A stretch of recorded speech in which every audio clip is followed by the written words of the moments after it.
Bom dia. Iremos falar sobre o movimento do trovadorismo e do humanismo. Os discentes são Ana Caroline, Aline Fonseca e Eduardo Oiticica. Trovadorismo. É chamado de trovadorismo o primeiro movimento artístico que se deu na poesia europeia, sobretudo a partir dos séculos XI e XII, compostos por cantigas líricas e satíricas escritas pelos trovadores que dão nome ao movimento. Era um híbrido entre a linguagem poética e a música.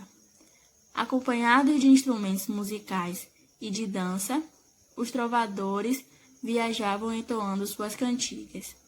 Foi um dos gêneros literários mais populares da Idade Média, ao lado das novelas de cavalaria, que era uma expressão dada à prosa no período. O trovadorismo se desenvolveu durante o período medieval, principalmente a partir do século XII. Nessa época não existiam ainda os estados nacionais. A Europa era dividida em feudos, que eram grandes propriedades controladas pelos suceranos. O valor na Idade Média não era fundamentado no dinheiro, mas na posse territorial. Por isso, o cotidiano medieval era marcado por muitas guerras, batalhas e invasões que tinham o intuito de conquistar os territórios. Com isso, então, se estabeleceu uma relação de sucerania e vassalagem. O sucerano era o senhor do feudo e percussor da nobreza europeia, oferecia proteção aos vassalos, que em troca produziam os bens de consumo, cultivavam, fiavam e forjavam armas. Com o declínio do Império Romano, a partir dos séculos IV e V, o latim vulgar, que era a língua oficial de Roma, passou a sofrer modificações entre os povos dominados. Foi nesse longo período da Idade Média que começaram a surgir as línguas neolatinas, como o português, o espanhol, o francês, o italiano, o romeno e o catalão. No entanto, foi só lá no século XIV que o português surgiu como língua oficial. Por isso, a cantiga dos trovadores foram escritas em um outro dialeto, o dialeto provençal. As obras do trovadorismo são chamadas de cantigas, porque eram escritas para serem declamadas, já que não havia a cultura do livro na Idade Média, porque a população era em grande parte analfabeta, e também ainda não tinha sido inventado o livro impresso. As cantigas eram frequentemente acompanhadas de instrumentos musicais, como a lira, a flauta e a viola. O compositor, de origem, era chamado de trovador. O músico era chamado de menestrel. Segrel era o trovador profissional, cavaleiro que ia de corte em corte divulgando suas cantigas em troca de dinheiro. Jogral era o cantor de origem popular que interpretava as cantigas dos outros e também fazia suas próprias cantigas. Baladeiras ou soldadeiras eram as dançarinas e cantoras que também os acompanhavam nas apresentações e dramatizações das cantigas. O trovadorismo foi um movimento itinerante, isto é, os grupos de trovadores e menestréis viajavam pelas cortes, burgos e feudos, divulgando suas composições, acontecimentos políticos e propagando suas ideias, como a do comportamento amoroso esperado de um cavaleiro apaixonado. O amor é um dos temas centrais do trovadorismo. É o eixo condutor das cantigas de amor e de amigo. É comum também o tema da coita, palavra que designa a dor do amor. Daí surgiu a palavra coitado, aquele que foi vítima de dor ou mazela. Os trovadores também escreveram outros dois tipos de cantigas, as cantigas de escárnio e as de maldizer, que eram dedicadas a satirizar e ridicularizar. É comum que haja semelhança nas cantigas, porque cada ideia se desenvolve a cada duas estrofes, ou na verdade chamadas cobras. A nomenclatura daquela época era muito diferente. As estrofes eram chamadas de cobra e o verso eram chamadas de palavra. O trovadorismo galego-português se desenvolveu lá pelo final do século XII. Os pesquisadores dizem que ele surgiu a partir de uma cantiga de Paio Soares de Taveiroz, dedicada a Maria Paz Ribeiro. Era a cantiga favorita do rei Sancho I que viveu entre os anos de 1154 e 1211. É importante ressaltar que a literatura portuguesa do século XII não tinha ainda uma noção de identidade nacional, porque o território fazia parte do condado portucalense e do condado da Galícia, que foram terras dadas como presente de casamento a soldados cruzados que desposaram duas moças nobres. Dom Afonso I Henriques transformou os dois condados em um reinado, mas ele mesmo só foi reconhecido como monarca quando reconquistou essas terras, resguardado pelo poder e força da cristandade. A identidade dos trovadores, portanto, não era portuguesa, era ibérica e hispânica. A origem desses compositores era Leão, Galícia, o Reino Português, Castela e etc. Foi Dom Dines I, no final do século XIII, que estabeleceu a língua galego-portuguesa como a língua oficial do reino, junto com as primeiras universidades. Ele mesmo era um rei trovador. Ele queria que Portugal se constituísse como nação de fato, e para isso ele incentivava a identidade cultural e o trovadorismo. O movimento foi muito importante para o desenvolvimento do idioma e da cultura portuguesa. Autores e obras do trovadorismo. Houve grande número de autores das cantigas galego-portuguesas, parte deles de origem desconhecida, ou seja, anônima. Sabe-se, contudo, que a arte trovadoresca é, em sua grande maioria, de autoria dos grandes senhores medievais ibéricos. Além dos trovadores, haviam também os jograis, autores que provinham das classes populares que não apenas interpretavam as cantigas, mas também eles a criavam. Dos autores mais conhecidos, destacam-se João Soares de Paiva, autor mais antigo presente no manuscrito, João Zorro, Martim Cordax, Paio Soares de Taveiros, João Garcia, Vasco Martins de Rezende e os reis, Dom Diniz I e Afonso X. As obras do trovadorismo constituem, de pergaminhos e manuscritos, o que chegou até nossos dias e está compilado nos Cassioneiros.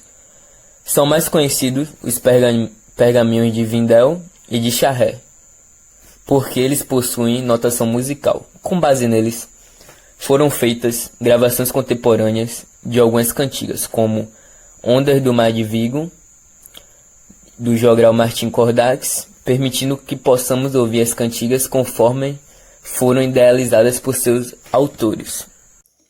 Cantigas. As cantigas dividem-se em dois tipos, lírico e satírico. As cantigas líricas são as de temática amorosa e possuem dois tipos, cantigas de amor e cantigas de amigo. Nas cantigas de amor, nela, o trovador declara seu amor por uma dama, geralmente acometido pela coita, a dor amorosa diante da indiferença da amada. A confissão amorosa é direta, e o trovador comumente dirige-se à dama como minha senhor ou minha senhor fremosa, minha senhora ou minha formosa senhora. Em analogia às relações de senhorio e vassalagem medievais. O apaixonado é, portanto, servo e vassalo da amada e enuncia seu amor com insistência e intensidade. Já as cantigas de amigo, embora compostas por trovadores homens, representam sempre uma voz feminina. É uma dama que vai expor os seus sentimentos, sempre de maneira discreta, pois, para o contexto provençal, o valor mais importante de uma mulher é a discrição. A donzela dirige-se por vezes à sua mãe, a uma irmã ou a uma amiga, ou ainda a um pastor ou alguém que encontre pelo caminho. Já as cantigas satíricas destinam-se a ironizar ou difamar determinada pessoa. Existem dois tipos de cantigas satíricas, as de escárnio e as de maldizer. As cantigas de escárnio são mais irônicas e trabalham sobretudo com trocadilhos e palavras de duplo sentido, sem mencionar diretamente nomes. São críticas indiretas. É um maldizer, de maneira encoberta, insinuada. As cantigas de maldizer são aquelas em que os trovadores apontam direta e nominalmente o alvo de suas sátiras, de forma propositalmente ofensiva e fazendo uso de vocabulário grosseiro. Cancioneiros. As cantigas do trovadorismo chegaram até nosso conhecimento pelo registro dos cancioneiros. Trata-se de livros, geralmente manuscritos, que são compilados com as letras e às vezes notações musicais das canções, além de ilustrações. São 3 os principais cancioneiros. O primeiro, Cancioneiro da Ajuda, é uma compilação de textos do século XIII. Foi descoberto na biblioteca do Colégio dos Nobres apenas no início do século XIX. Possui 310 cantigas, em sua maioria de lírica amorosa, e permaneceu inacabado, o que é perceptível por possuir iluminuras com as pinturas incompletas ou ainda apenas com um desenho traçado. O segundo, o Cancioneiro da Biblioteca Nacional, é um manuscrito copiado na Itália no começo do século XVI, por iniciativa do humorista Angelo Colossi, com base em outros manuscritos de origem medieval desconhecida.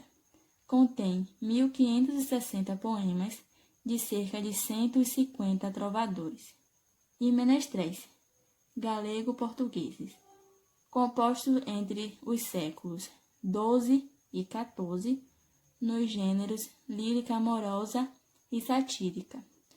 E, por último, o Cancioneiro da Vaticana, também copiado por Angelo Colossi, na Itália, recebe esse nome por ter sido encontrado na Biblioteca do Vaticano. É composto de 1.205 cantigas, das quais 138 são de autoria de Diniz. Resumindo, o trovadorismo foi um movimento poético e musical, que se desenvolveu na Idade Média, entre os séculos XI e XIV. As composições chamavam-se cantigas e elas eram geralmente acompanhadas de música e dança. As cantigas de amor, nela, o cavaleiro declara amor e coita a dama. Nas cantigas de amigo, elas são sempre declamadas na voz feminina. As cantigas de escárnio contêm ironia e uma crítica indireta, diferente das cantigas de maldizer, onde são ofensivas e diretas, citando nomes. As cantigas chegam aos nossos dias graças aos cancioneiros, que são livros. Os trovadores oficiais tinham linguagem nobre, incluindo reis, mas ainda também os jograis, nascidos nas camadas populares. O trovadorismo era apreciado pela corte. A obra trovadoresca foi um importante instrumento de consolidação da cultura e do nosso idioma, o português. Humanismo na literatura. O humanismo é um movimento literário de transição entre o trovadorismo e o classicismo, que marcou o fim da Idade Média e o início da Idade Moderna na Europa. Com foco na valorização do homem, o humanismo se destacou com as produções em prosa, no caso crônicas, histórias e o teatro, e na produção poética, a poesia palaciana, durante os séculos XV e XVI. Principais características do humanismo nas artes e na filosofia. Antropocentrismo. É um conceito filosófico que ressalta a importância do homem como um ser, um agente, dotado de inteligência e de capacidade crítica. Isso é o avesso ao teocentrismo, que no caso é o Deus como centro do mundo. Esse conceito permitiu descentralizar o conhecimento que antes era propriedade pura da Igreja. Racionalismo. O racionalismo é uma corrente filosófica associada à razão humana que foca na produção de conhecimento sobre o ser humano e o mundo, contestando o espiritualismo. Cientificismo é associado ao racionalismo. Esse conceito coloca a ciência em um lugar de destaque. Através do método científico, ele fomenta as descobertas desse campo a fim de entender os fenômenos naturais. Antiguidade clássica. Os artistas humanistas foram inspirados pelos estudos realizados anteriormente por pensadores clássicos gregos e romanos, sobretudo pela literatura e mitologia greco-romana. A valorização do homem. Inspirados nos modelos clássicos grego-romanos, houve a valorização do corpo humano e das emoções dos homens. Assim, as artes humanas focavam nos detalhes que revelavam as expressões e desejos. Ideal de beleza e perfeição, por último. Ele é o aliado ao conceito de valorização dos modelos clássicos. Nesse período, buscou atingir a perfeição das formas humanas por meio das proporções equilibradas e da beleza perfeita. Eles queriam ser perfeitos. Contexto histórico do humanismo. O humanismo surgiu no século XV na Itália, mais precisamente na cidade de Florença, durante o período do Renascimento cultural. Por isso, ele também é chamado de humanismo renascentista. Esse movimento intelectual de valorização do homem influenciou diversos campos de conhecimento, como a filosofia, ciências, literatura, esculturas e artes plásticas, e rapidamente se espalhou por outros países da Europa. A época renascentista foi um momento de importantes transformações na mentalidade europeia. Alguns fatores que permitiram surgir uma nova visão no ser humano foram, entre eles, a invenção da imprensa de Johannes Gutenberg, que proporcionou a expansão do conhecimento antes controlado pela Igreja, as grandes navegações e a expansão marítima europeia, que permitiram ampliar os horizontes do homem europeu, a crise do sistema feudal, porque diversas atividades comerciais despontavam, dando início ao mercantilismo e o uso de moedas de troca, o dinheiro, e o surgimento da burguesia como uma nova classe social, que se consolidava com a expansão do comércio e o desenvolvimento das cidades medievais. Todas essas mudanças foram necessárias para questionar os velhos valores no impasse desenvolvido entre a fé e a razão. Diante disso, o teocentrismo, o Deus como centro do mundo, e a estrutura hierárquica medieval, que é composta pela nobreza, clero e o povo, acabaram saindo de cena, dando lugar ao antropocentrismo, o homem como centro do mundo. Esse último foi o ideal central do humanismo renascentista. O humanismo em Portugal. O marco inicial do humanismo literário português foi a nomeação de Fernão Lopes como cronista-mor do reino, em 1434. Esse movimento vai até 1527, com a chegada do poeta Sá de Miranda, da Itália, quando começa o classicismo. O teatro popular, a poesia palaciana e a crônica histórica foram os gêneros mais explorados durante o período do humanismo em Portugal. Dentre os principais autores do humanismo português estão Gil Vicente, Fernão Lopes e Garcia de Rezende.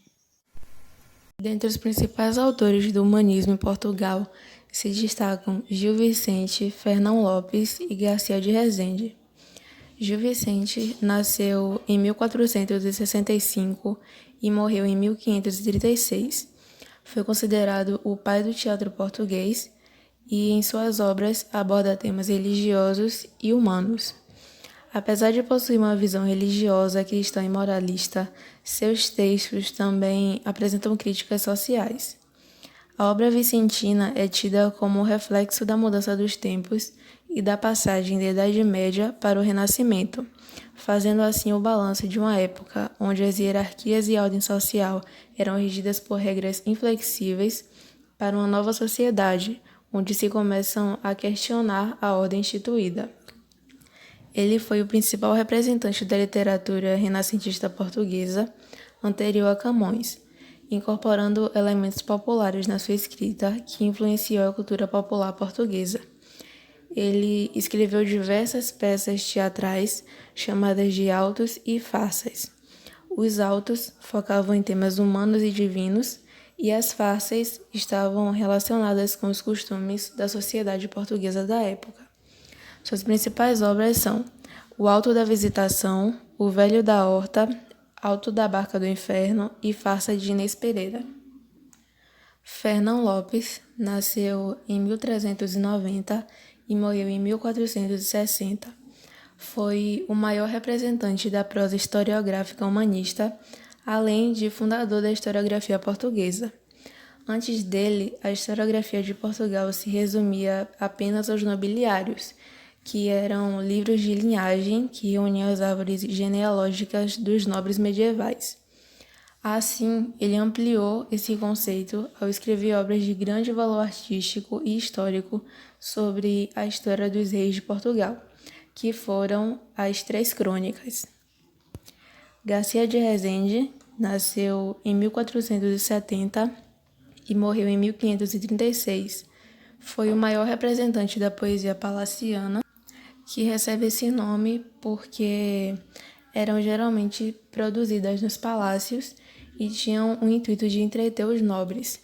Os temas que eram mais explorados eram religiosos, amorosos e satíricos.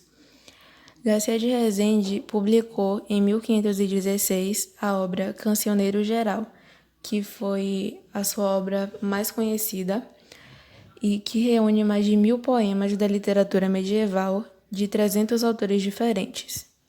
Dentre suas principais obras se destacam Cancioneiro Geral, Breve Memorial sobre a Confissão, O Sermão dos Três Reis Magos, Vida e Feitos do Rei João II, Crônicas de Dom João II e, por fim, Miscelânea e Variedades Históricas. O petrarquismo foi um movimento literário italiano surgido no século XV, que se prolongou até o século XVI ou XVII, ao qual ele influenciou diversos escritores europeus e seu principal foco de estudo foi a poesia lírica de Petrarca, baseada nos temas amorosos. A poética petrarquista destacou-se como exemplo de perfeição a partir de uma linguagem simples e inovações métricas, tal qual o uso de versos em decassílabos, que é verso composto por 11 sílabas poéticas. A obra de Petrarca é bem vasta. Entretanto, o humanista destacou-se na poesia, escrevendo mais de 300 sonetos. As principais obras do escritor são Cancioneiros e um Triunfo, Meu Livro Secreto, Itinerário para a Terra Santa. Dante Alighieri, Giovanni Boccaccio, foi um importante escritor e poeta italiano do século XIV. Sua principal obra é a Decameron, um conjunto de histórias curtas de contos. Boccaccio é considerado por muitos estudiosos como um dos precursores do humanismo, que foi de extrema importância no Renascimento italiano, na literatura e também nas artes plásticas. É também considerado um dos maiores contadores de história da Europa do século XIV. Em suas obras ocorre a presença de frases mais soltas e Boccaccio escreveu utilizando uma linguagem mais cotidiana, fluida e rica em sua própria dimensão. O comportamento humano é muito retratado em suas obras. Ele abordou as virtudes e os vícios da humanidade. Foi um escritor de transição entre a literatura medieval e a renascentista. Erasmo de Roterdã, ou Roterdão, foi um escritor, filósofo e humanista neerlandês. Ele representa um dos mais importantes escritores da literatura e do humanismo renascentista. Na era da educação, Erasmo defendeu o conhecimento dos clássicos, bem como a autonomia do saber em relação à religião. No caso, ele defendia o término do domínio religioso na educação. Erasmo foi um sábio e ávido leitor, escreveu diversas obras literárias, filosóficas e de teor religioso, das quais se destacam Manual do Cavaleiro Cristão, Elogio da Loucura, Os Pais Cristãos, Colóquios Familiares, As Navegações dos Antigos e A Preparação para a Morte. Sem dúvida, o Elogio da Loucura é a obra-prima de Erasmo. Ela foi publicada em 1511 e dedicada a seu amigo Thomas More. Em resumo, ela trata-se de um ensaio satírico em que o autor critica a igreja ao mesmo tempo que defende a liberdade de pensamento. Thomas More. Ele foi um filósofo, escritor, advogado, diplomata e estadista inglês. More representa uma das figuras mais importantes do humanismo renascentista. A Utopia é sem dúvida a obra mais emblemática de Thomas More. Na obra, ele faz críticas à sociedade inglesa de sua época, de onde a utopia seria uma ilha composta pela sociedade ideal, porém é inatingível. Lembrando que ele foi também um ortodoxo religioso que defendeu os dogmas da igreja, atacando os valores da monarquia e o luxo desnecessário. Michel de Montaigne também foi um filósofo, escritor e humanista francês. Ele é considerado o inventor do gênero ensaio pessoal quando publicou sua obra Ensaios, em 1580. Foi influenciado por diversas correntes filosóficas, sobretudo pelo humanismo renascentista. Ele se inspirou muito também no antropocentrismo, o homem como centro de tudo. Ensaios foi a única obra que ele publicou, que reunia 3 volumes. Ela foi considerada um marco para o renascimento do gênero ensaio pessoal. Montaigne também foi um revolucionário no tema da educação. Em resumo, ele dava a opinião de que a educação deveria criar seres humanos voltados para investigação e conclusões, ao mesmo tempo que exercitasse a mente, resultando num posicionamento crítico do indivíduo.